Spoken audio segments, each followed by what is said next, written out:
ನಮಸ್ಕಾರ. ಜೀನಿ ನ್ಯೂಸ್ ವೀಕ್ಷಕರಿಗೆ ಸ್ವಾಗತ. ತುಮಕೂರನ್ನು ಇನ್ನು ಮುಂದೆ ಬೆಂಗಳೂರು ಉತ್ತರ ಎಂದು ಮರುನಾಮಕರಣ ಮಾಡುವುದಾಗಿ ಇತ್ತೀಚೆಗೆ ಗೃಹ ಸಚಿವ ಜಿ ಪರಮೇಶ್ವರ್ ತಿಳಿಸಿದ್ದರು.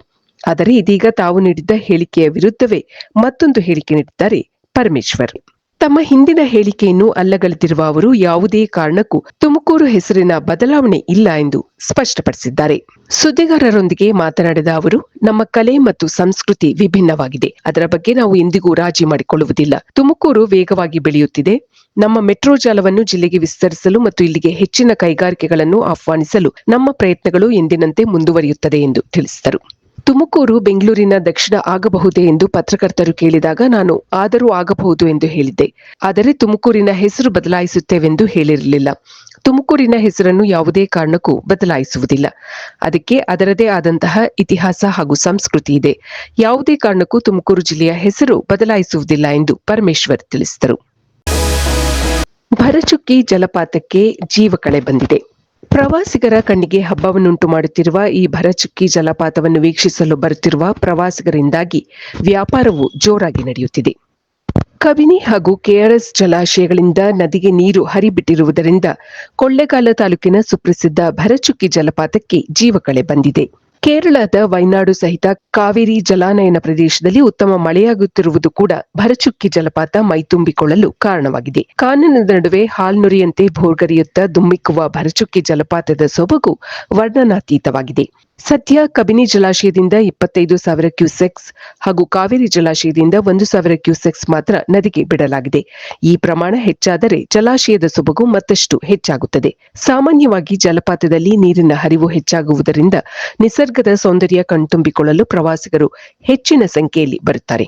ಈ ವರ್ಷವೂ ಪ್ರವಾಸಿಗರು ಜಲಪಾತ ನೋಡಲು ಉತ್ಸಾಹ ತೋರುತ್ತಿದ್ದು, ದಿನದಿಂದ ದಿನಕ್ಕೆ ಪ್ರವಾಸಿಗರ ಸಂಖ್ಯೆ ಹೆಚ್ಚುತ್ತಿದೆ. ಪ್ರತಿ ವರ್ಷ ಜೂನ್ ಹಾಗೂ ಜುಲೈನಲ್ಲಿ ಮುಂಗಾರು ಮಳೆಯ ಅಬ್ಬರ ಹೆಚ್ಚಾಗಿರುವುದರಿಂದ ಕಾವೇರಿ ನದಿ ಮೈದುಂಬಿಕೊಂಡು ಭರಚುಕ್ಕಿಯು ಧುಮ್ಮಿಕ್ಕುತ್ತದೆ.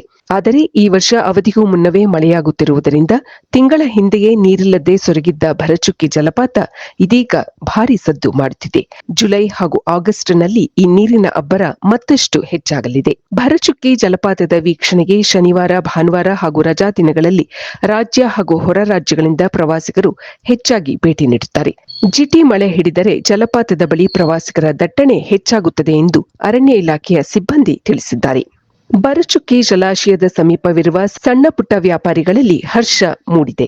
ಭರಚುಕ್ಕಿಯ ರಮಣೀಯ ದೃಶ್ಯ ಕಣ್ತುಂಬಿಕೊಳ್ಳಲು ಪ್ರತಿನಿತ್ಯ ಬರುವ ಸಾವಿರಾರು ಪ್ರವಾಸಿಗರಿಂದಾಗಿ ಇಲ್ಲಿಯ ಸ್ಥಳೀಯರ ವ್ಯಾಪಾರ ಭರ್ಜರಿಯಾಗಿ ನಡೆಯುತ್ತಿದೆ. ಬೇಸಿಗೆ ಹಾಗೂ ಚಳಿಗಾಲದ 7-8 ತಿಂಗಳಲ್ಲಿ ವ್ಯಾಪಾರವಿಲ್ಲದೆ ಸೊರಗುವ ಈ ಬೀದಿ ಬದಿ ವ್ಯಾಪಾರಿಗಳಿಗೆ ಮಳೆಗಾಲದಲ್ಲಿ ಬಂಪರ್ ವ್ಯಾಪಾರ ನಡೆಯುತ್ತದೆ. ಚುರುಮುರಿ, ನಿಪ್ಪಿಟ್ಟು ಮಸಾಲೆ, ಸೌತೆಕಾಯಿ ಮಸಾಲ, ಕಲ್ಲಂಗಡಿ ಸೇರಿದಂತೆ ಹಲವು ತಿಂಡಿ ತಿನಿಸುಗಳ ಮಾರಾಟ ಭರ್ಜರಿಯಾಗಿ ನಡೆಯುತ್ತದೆ. ಭರಚುಕ್ಕಿಯ ಸೌಂದರ್ಯದ ಜೊತೆಗೆ ಶಿವನ ಸಮುದ್ರ ಸುತ್ತಮುತ್ತಲಿರುವ ಬೆಟ್ಟಗುಡ್ಡಗಳು ಹಸಿರುಮಯವಾಗುವುದರಿಂದ ಪ್ರವಾಸಿಗರ ಕಣ್ಣಿಗೆ ಹಬ್ಬವನ್ನುಂಟು ಮಾಡುತ್ತದೆ. ಪರಿಸರದಲ್ಲಿ ಮರ ಗಿಡಗಳು ನಳನಳಿಸುತ್ತಿರುತ್ತವೆ.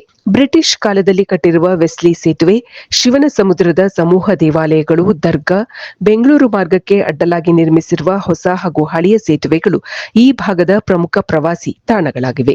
ಜಲಪಾತದ ಬಳಿ ಮೋಡ ಕವಿದ ವಾತಾವರಣ ನಿರ್ಮಾಣವಾಗಿದ್ದು ಪ್ರವಾಸಿಗರಿಗೆ ಮುದ ನೀಡುತ್ತಿದೆ.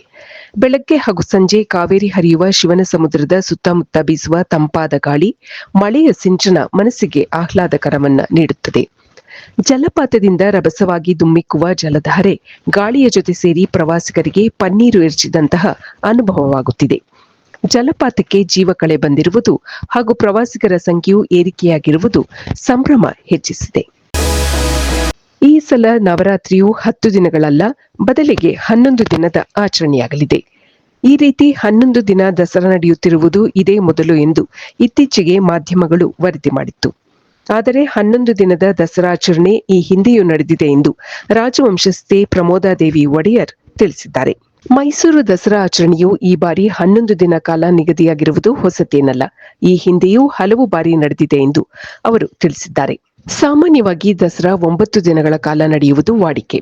ಆದರೆ ಪಂಚಾಂಗದಂತೆ ಈ ಬಾರಿ 11 ದಿನಗಳ ಕಾಲ ಆಚರಣೆ ಇರಲಿದೆ. ಈ ಬಗ್ಗೆ ಪತ್ರಿಕಾ ಹೇಳಿಕೆ ಬಿಡುಗಡೆಗೊಳಿಸಿರುವ ಅವರು, ಈ ಹಿಂದೆಯೂ ಹಲವು ಬಾರಿ ಅರಮನೆಯ ಪಂಚಾಂಗದ ಅನ್ವಯ ದಸರಾವನ್ನು 8, 10, 11 ದಿನಗಳ ಕಾಲ ಸಾಂಪ್ರದಾಯಿಕವಾಗಿ ಆಚರಣೆ ಮಾಡಲಾಗಿದೆ. ಈ ಬಾರಿಯೂ ಅದರಂತೆಯೇ 11 ದಿನಗಳ ಕಾಲ ಆಚರಿಸಲಾಗುವುದು. ಇದರಲ್ಲಿ ವಿಶೇಷವಿಲ್ಲ. ನವರಾತ್ರಿ ಆಚರಣೆಯು ಈ ಹಿಂದಿನಂತೆಯೇ ಸಾಂಪ್ರದಾಯಿಕವಾಗಿ ನಡೆಯಲಿದೆ ಎಂದು ತಿಳಿಸಿದ್ದಾರೆ. 1920, 1929, 1952, 1962,